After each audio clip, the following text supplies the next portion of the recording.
Hello and thank you for attending. Have you ever needed your office phone during a disaster situation and got the all circuits are busy message, or try to use your cell phone to contact key personnel during an emergency and couldn't get through? Well, today's webinar will help make sure you do. We will explain the priority telecommunication services offered by the Department of Homeland Security's Office of Emergency Communication, which will benefit key personnel in locations whenever there is a commercial communications network overload or outage. First, let's talk about the Office of Emergency Communications, or OEC. OEC leads the Department of Homeland Security's national security and emergency preparedness communications activities. OEC provides federal, state, local, tribal, and territorial organizations access to emergency communication services, creating a single resource for stakeholders and a unified approach for improving interoperable communication. OEC also works with public safety organizations to improve and enhance our nation's planning, preparedness, coordination, response, and communications, operability, and interoperability capabilities so you can communicate at all times. Emergency responders rely on a mix of communications media during an emergency. Land mobile radio, cellular, landline, etc. But all these media are commercially provided and are shared by the general public. High call volumes or network outages during an emergency can even overload those networks. When that happens, you may not be able to communicate at a critical moment.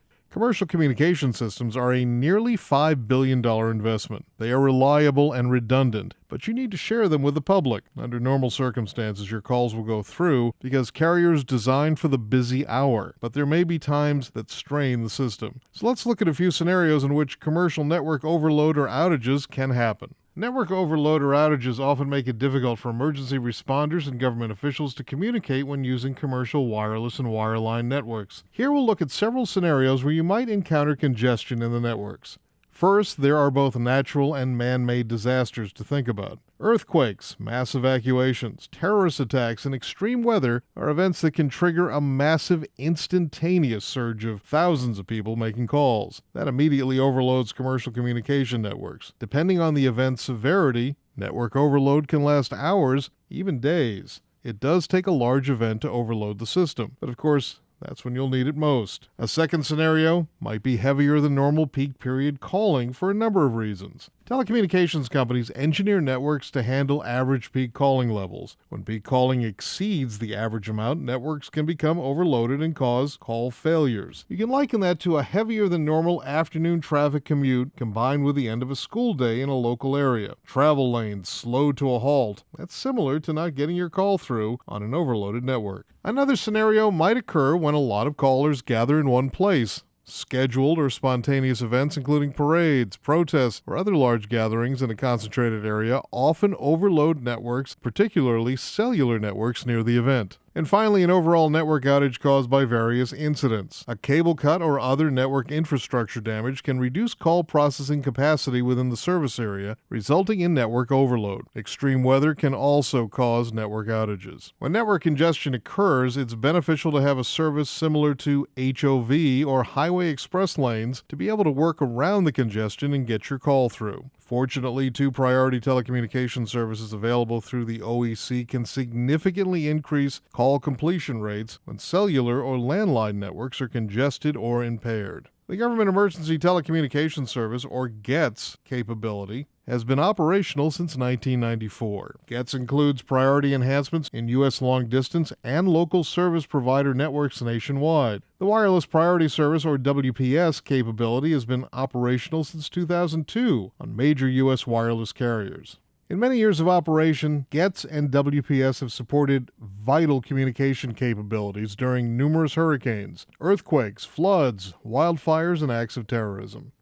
Now let's spend a few moments talking about GETS. So what is GETS? GETS is a priority calling card service that enhances your probability of call completion during times of landline network congestion or outage. GETS calls can be placed from virtually any telephone, including satellite phones. Authorized calls placed using landline phones and WPS-capable cell phones receive priority. There are even some GETS priority features in WPS-capable cellular networks. GETS uses the full capacity of commercial voice networks to achieve greater than 90% call completion rates at 10 times overload, often performs above 95%. OEC has issued more than 340,000 GETS cards, including cards to various public safety users and commercial infrastructure providers.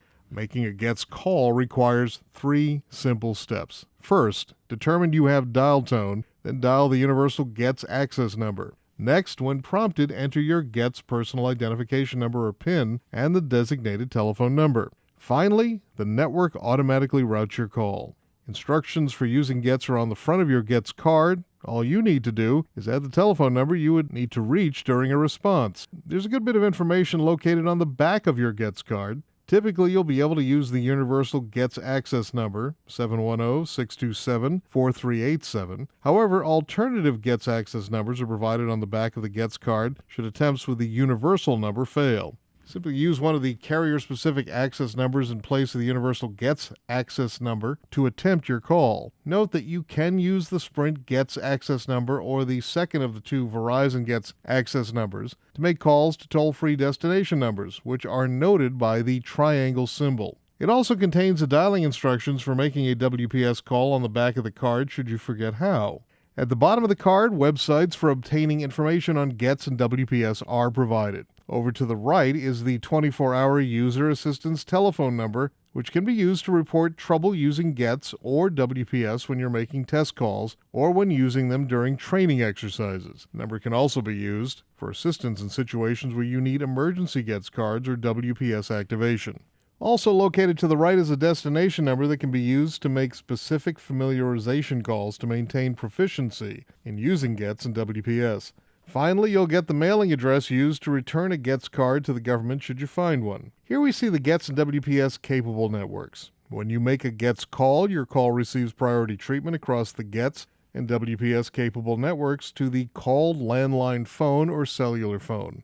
These networks have priority features provisioned in them that are maintained in a constant state of readiness. No activation is required. We also see the GETS card, which we always have with us to make a GETS call from any device, anywhere when networks are congested, and the probability of completing a normal call is reduced.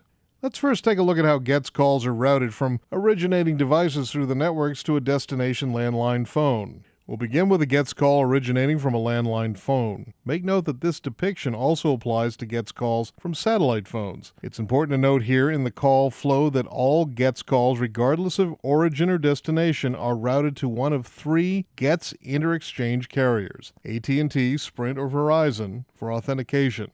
Now let's look at a GETS call originated from a cell phone. Note that the calling cellular phone does not need to have WPS to place a GETS call. Depending on whether a cellular provider is a national or regional carrier and other routing arrangements, GETS calls made on cellular networks can take alternative routes from the initial cellular mobile switching center to the GETS IXCs for authentication. Now let's look at how GETS calls are routed from originating devices through the networks to a destination cellular phone. Note that the called cellular phone does not need to have WPS to receive a GETS call. Let's begin again with a landline phone. I'll note here again that all GETS calls, regardless of origination or destination, are routed to one of 3 GETS inter-exchange carriers for authentication. Also, based on existing arrangement, calls to wireless destinations can follow alternative paths. Let's finish by looking at a GETS call originated from a cellular phone. And when you use GETS to call a cellular phone, your call receives priority treatment across the GETS and WPS capable networks. And this is very important to remember because cellular congestion or overload usually occurs on the cellular radio connection. GETS calls receive priority on the terminating radio connection to the called cellular phone. Let's review some tips and actions you can take to ensure your emergency personnel are prepared to use GETS.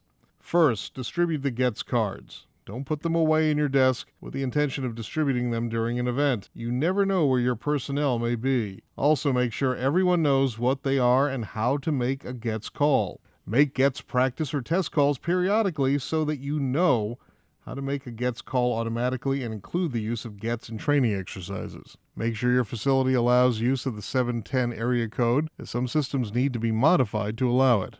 Often operation centers or teleconferences use toll-free dialing. Use the Sprint GETS access number or the second of the 2 Verizon GETS access numbers provided on the back of the GETS card if you're calling a toll-free destination number, as not all GETS access numbers support calling toll-free numbers. Every toll-free number has an associated regular telephone number. If you're using a GETS access number that does not support calling a toll-free destination, make sure emergency responders have the regular telephone number translation for the numbers that can be used in an emergency. Program the GETS number in cell phones and add prefix key numbers for important locations you'll need to call, such as your operations center. And one of the most important best practices is to always carry your GETS card with you. You never know when there will be an issue in the communications network, and you may need to make an emergency call. Next, I'll talk about WPS.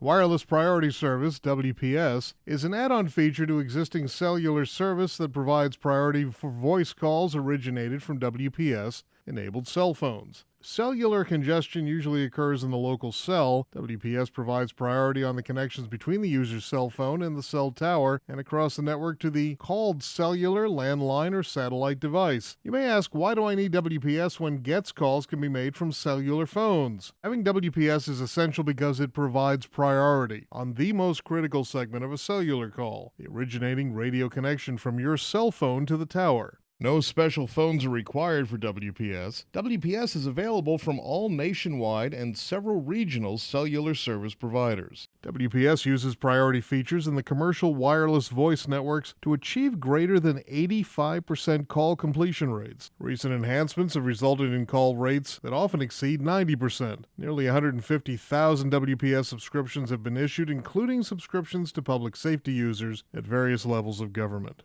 The chart shows the carriers available in various regions with the WPS availability. As you're planning your WPS subscriptions, consider the carrier and WPS availability within your area. Making a WPS call is easy. Confirm you have a signal. Dial *272 plus the 10-digit number you're calling. Push the send button.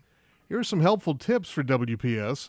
Once you've been notified WPS is activated on your cell phone, make the requested test call to be sure it's working. To maintain proficiency in making WPS calls, make WPS practice test calls regularly. Make the test calls from the cell phone you'd use in an emergency to make sure the priority calling feature is available. Use the familiarization line as the destination number. When planning exercise for your organization, incorporate the use of WPS as part of the activities. This will give personnel the opportunity to place WPS calls and become proficient in making the calls, as well as demonstrating the enhancement of pre-programming numbers in their own personal cell phone. In an emergency, it takes time and a good memory to look up a phone number and then manually dial *272 plus the number. If you have an Android phone or BlackBerry, key numbers in your contact list can be pre-programmed with *272. It's a good practice to pre-program your emergency numbers so WPS calls can be made with the push of a single button. For example, if you have John Smith's work 202-555-1212 in your contacts, program John Smith Work 2 with *272 before the number. There may be occasions where your WPS call will not go through due to network congestion. Try using WPS plus GETS, which can improve the probability of your call completion. You can pre-program your phone to dial *272 plus 710-627-4387 plus the pause symbol plus GETS PIN, so you only need to enter the final destination number. If you make changes in your mobile phone service, make a test WPS call to the familiarization number to ensure that WPS is still activated on your phone. Report calling trouble. If you encounter a problem while using GETS or WPS when making test calls or using them during a training exercise, report it to 800-818-4387 or 703-818-4387. The numbers are also located on the back of your GETS card. And finally, there is a GETS WPS dialer app available for Android smartphones and BlackBerries. The app allows a user to make a GETS and/or WPS call to a number in the contacts list on the phone or to manually enter a destination number. To date, more than 340,000 GETS cards and nearly 150,000 WPS subscribed cellular devices have been deployed, including over 100,000 GETS and over 22,000 WPS to state, local, and tribal public safety organizations. Of these, over 800 state government and more than 5,000 local government organizations have added WPS and GETS to their toolbox of emergency communication capabilities. As public safety responders, your primary communications may be land mobile radio. However, possible uses for GETS and WPS include the functions listed on the slide. WPS and GETS have been successfully employed during regional and local responses. During Hurricane Katrina, emergency workers placed and connected 32,000 GETS and 3,200 WPS calls. During Hurricane Rita, they placed and connected 7,100 GETS and 1,000 WPS calls, and during Superstorm Sandy, 18,000 GETS, 14,000 WPS calls, all placed and connected. Another instance in which WPS helped first responders was after a Northern California fiber optic cable was cut. WPS calls were completed in areas where many regular cellular calls failed. Let's review performance for some recent events. Hurricane Sandy, the deadliest and most destructive hurricane of the 2012 Atlanta hurricane season. Nicholas Santillo, the Director of Operations Security for American Water, reported phone communications were critical to coordinating resources, such as fuel and chemical deliveries, necessary to maintain water and wastewater operations for our 6 million customers within the areas that were hit by the storm. We used the WPS to keep our communications channels open throughout the event. And then following the Boston Marathon bombing, Matthew Metzger, Director of Operations for the Boston College Eagle EMS, commented, WPS was absolutely amazing. I was in a group of 30 people, almost all emergency responders, when the incident occurred and no one could get a line out. We could text message but not call, so I used WPS by simply dialing *272 before the destination numbers, and it connected right through. Nobody else in the group even knew about GETS WPS until that afternoon. I was a popular person that day. After the Kentucky ice storm in 2014, Richard Bartlett, GETS POC for the Kentucky Hospital Association, provided this testimonial. Mr. Bartlett stated, "During the ice storms in March, I had to contact a hospital in central Kentucky, which was experiencing a power failure and then a generator failure on top of that. When I tried to reach out to them to look at potential assistance and discuss possible evacuation options, all the telephone circuits were overloaded. All I was getting were fast busy indications or messages that all circuits were busy. I used my GETS card and was able to connect to the hospital."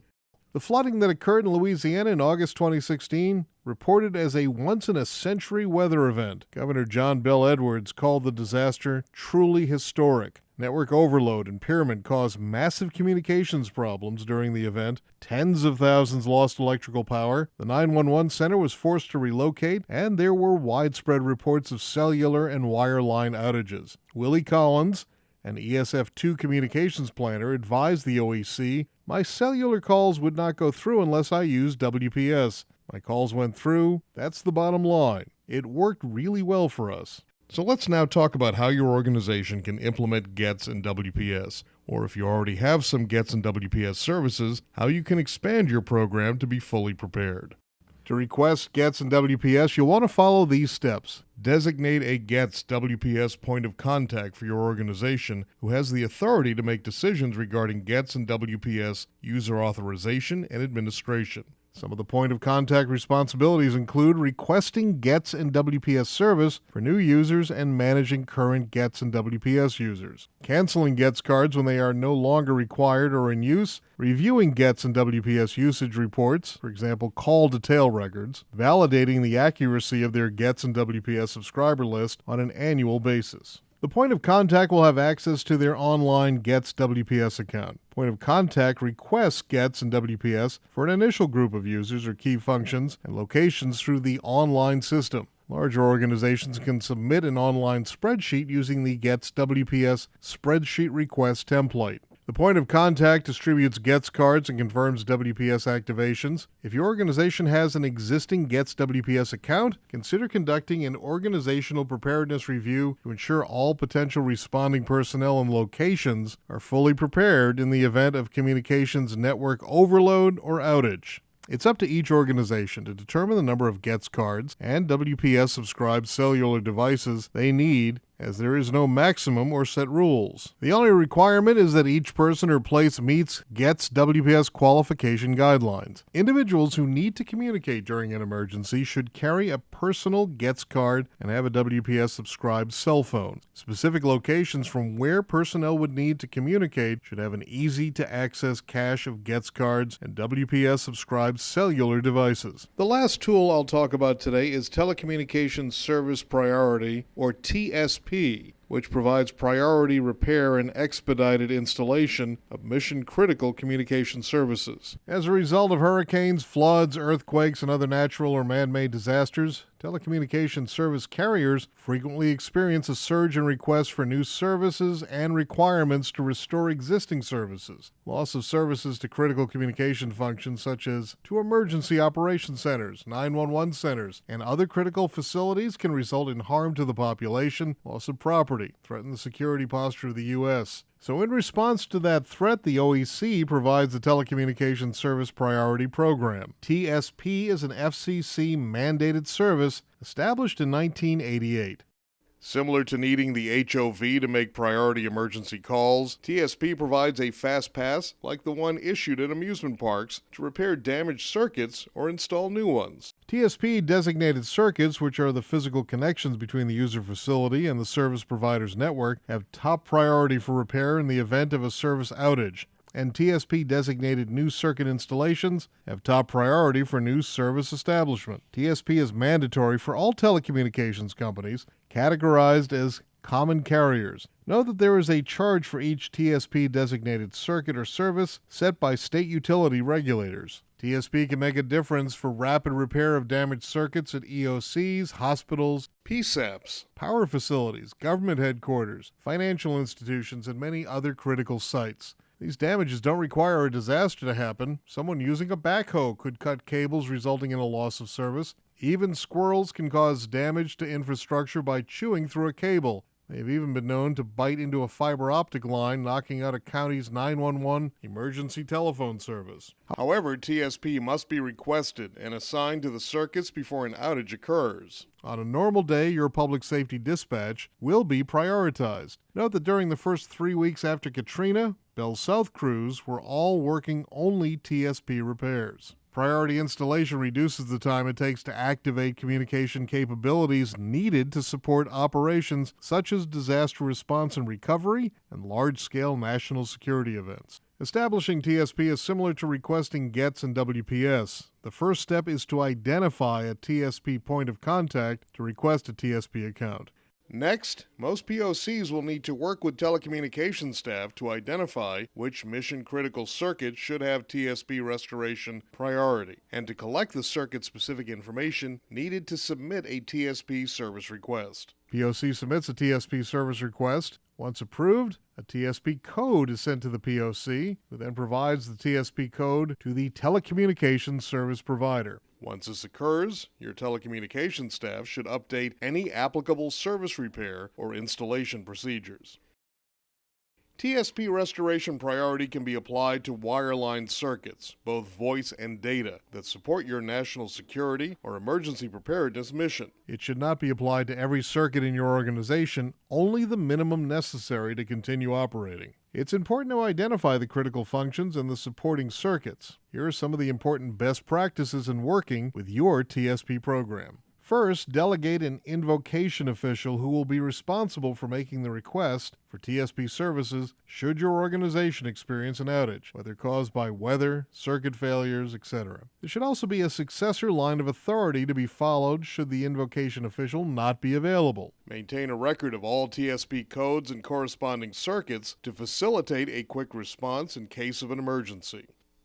The TSP process, codes, and circuit information should be incorporated as part of the organization's emergency operations plan. You may want to consider route diversity for very critical circuits to include rerouting of services on a short-term basis. Work closely with your carrier to make sure all critical circuits are identified and codes are assigned to each of those circuits. And finally, review your regular monthly bills to ensure that TSP was assigned and that it continues to be part of your services.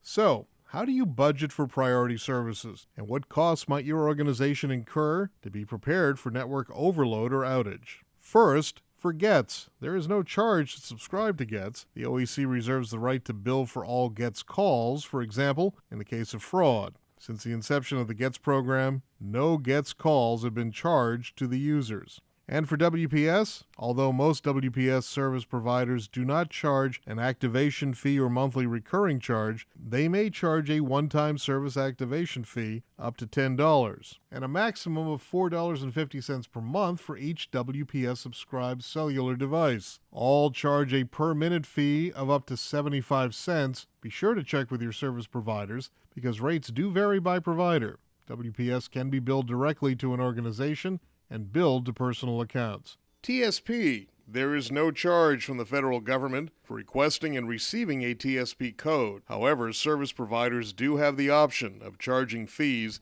so check with your service provider for the applicable rate for each circuit. This chart just provides some examples of charges that might be incurred for registering your circuits for TSP service. Again, check with your local carriers to determine the actual charges in your service area. Listed here are OEC resources ready to help your organization be prepared should network overload or outage make it difficult for key personnel and locations to communicate at a critical moment. Websites for GETS, WPS and TSP, and the Priority Telecommunications Service Center, staffed by a knowledgeable team with years of experience helping local, state, tribal governments establish, expand, and manage priority telecommunications service programs. In addition to the Priority Telecommunications Service Center, OEC staff members are available at the number shown here to assist your organization. So, be prepared. Thank you for attending our webinar.